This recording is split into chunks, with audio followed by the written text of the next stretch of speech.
മോഹനയുടെ നീ കാണിക്കുന്ന ശുദ്ധ വൃത്തികേടാണ് കേട്ടോ. അങ്ങാടി തോറ്റത്തിന് അമ്മയോടൊന്ന് പറഞ്ഞ പോലെ ആയാലോ ഇത്.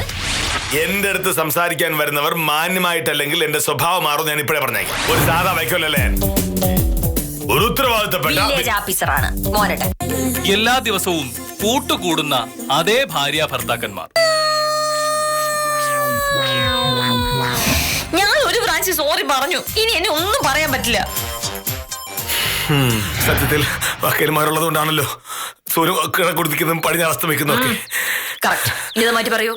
ഇല്ല, ഈ വിചിത്ര ദമ്പതികളുടെ ജീവിതത്തിലെ 750-ാം വഴക്ക്.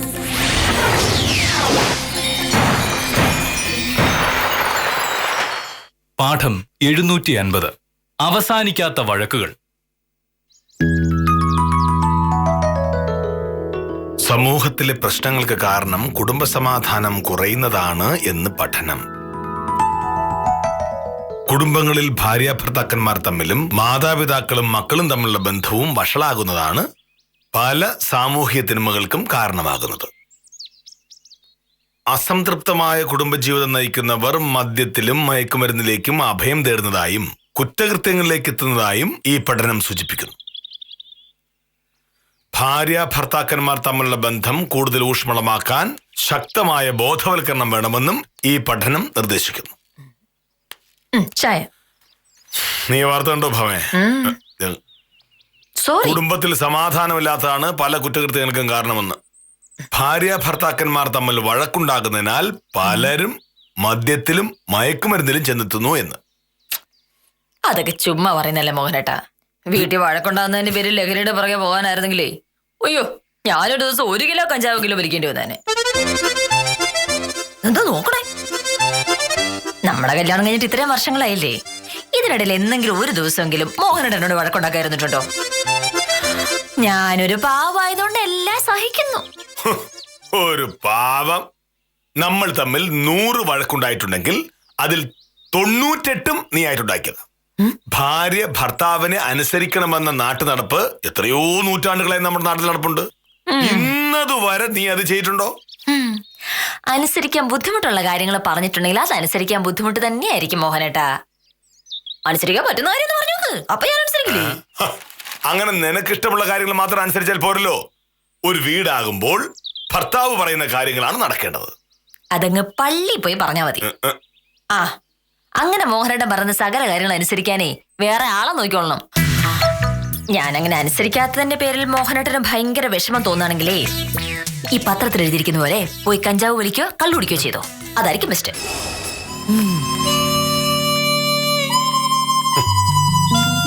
അങ്ങനെ എന്നെ കള്ളുകുടിയനാക്കിട്ട് വേണം അവർക്ക് മര്യാദക്കാരിയായിട്ട് അഭിനയിക്കാൻ. അത് നടക്കില്ല. അനുസരണക്കേട് കാട്ടിയ ഭാര്യയെ ഭർത്താവ് കുത്തിക്കൊന്നു. ആദ്യം വഴക്കുണ്ടാക്കാൻ തീരുമാനിക്കും, അത് കഴിഞ്ഞിട്ട് വഴക്കിനുള്ള കാരണം അന്വേഷിക്കും. പറയുന്നേട്ടാ, നീ ഭയങ്കര മര്യാദക്കാരിയാണെന്ന് തോന്നുമല്ലോ. നമ്മുടെ നാട്ടിലെ എല്ലാ വീട്ടിലെയും പെണ്ണുങ്ങളെ പോലെ നീ പെരുമാറാൻ തുടങ്ങിയാൽ ഇവിടെ ഒരു വഴക്കും ഉണ്ടാവില്ല. ബേക്കറി നടത്തുന്ന പുഷ്കരന്റെ ഭാര്യ സ്നേഹലയിൽ നിന്ന് കണ്ടുനോക്ക്. പുഷ്കരൻ പറയുന്നതിനപ്പുറം ഒരു വാക്ക് സ്നേഹലത പറയില്ല. അത് മോഹനേട്ടൻ എങ്ങനെ അറിയാം? അതെന്നാണ് പാട്. പുഷ്കരൻ എന്നോട് പറഞ്ഞിട്ടുണ്ട്. പുഷ്കരൻ ആളൊരു പരമയോഗ്യനാ, ഭയങ്കര സ്നേഹമുള്ള മനുഷ്യൻ. അപ്പൊ എന്തായാലും ഭാര്യ അനുസരിച്ച് പോവല്ലോ. അയ്യോ, അതുപോലെ വല്ല ആണോ ഇവിടുത്തെ അവസ്ഥ? ഇവിടുത്തെ അവസ്ഥയ്ക്ക് എന്താ കുഴപ്പം? ഒരൊറ്റ കുഴപ്പം മാത്രമേ ഉള്ളൂ മോനേട്ടാ, വഴക്കുണ്ടാക്കാനുള്ള മോഹനേട്ടന്റെ കൊതി. ആ കൊതി മാറിട്ടുണ്ട്, പ്രശ്നമില്ല. ഉത്തമം വന്നിട്ടുണ്ട്. പോയി കാര്യം എന്താന്ന് ചോദിക്കുമ്പോഴേക്കും ഞാൻ എന്റെ ജോലികളെല്ലാം തീർത്തു വെച്ചോളാം. ഇത് കറി വെച്ചല്ലേ ഞം ഞം നമുക്ക് വല്ല കഴിക്കാൻ പറ്റൂ? വല്ലതും കഴിക്കാതിരുന്ന വിശക്കൂലേ? വിശക്കുമ്പോ വഴക്കുണ്ടാക്കാനുള്ള മോഹം പിന്നെയും കൂടും.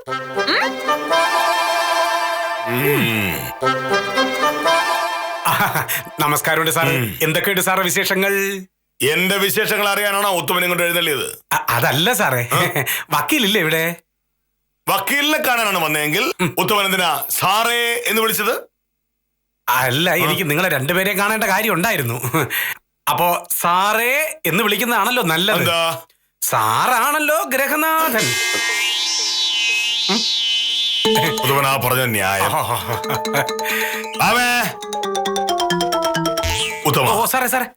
ഒരു കുടുംബത്തിൽ ആണുങ്ങൾക്കാണ് പ്രാധാന്യം എന്ന് ഞാൻ പറഞ്ഞപ്പോൾ അവൾ പറയുകയാണ് പള്ളിയിൽ പോയി പറയാം. പക്ഷേ ഇപ്പൊ ഉത്തമം പറഞ്ഞ എന്താ? ഞാനാണ് ഇവിടത്തെ ഗൃഹനാഥൻ, അതുകൊണ്ട് ഞാൻ പറയുന്നത് മാത്രമാണ് ഇവിടെ നടക്കേണ്ടത് എന്ന്.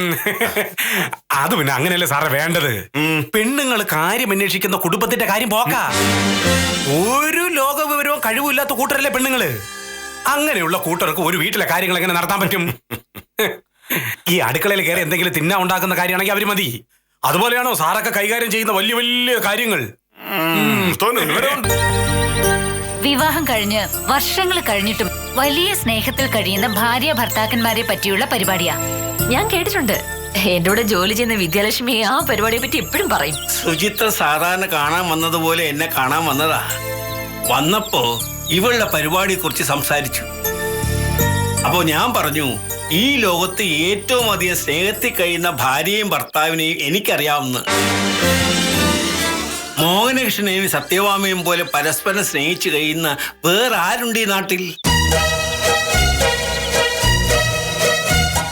ഗംഗാധരൻ സാറ് അത്രയ്ക്ക് പുകഴ്ത്തി പറഞ്ഞപ്പോ എനിക്കും തോന്നി നിങ്ങളൊന്ന് പരിചയപ്പെടണമെന്ന്.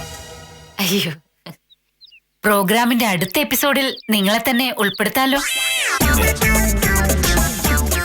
ഞങ്ങളുടെ പരിപാടി പങ്കെടുക്കുന്നതിൽ വിരോധമൊന്നുമില്ലല്ലോ?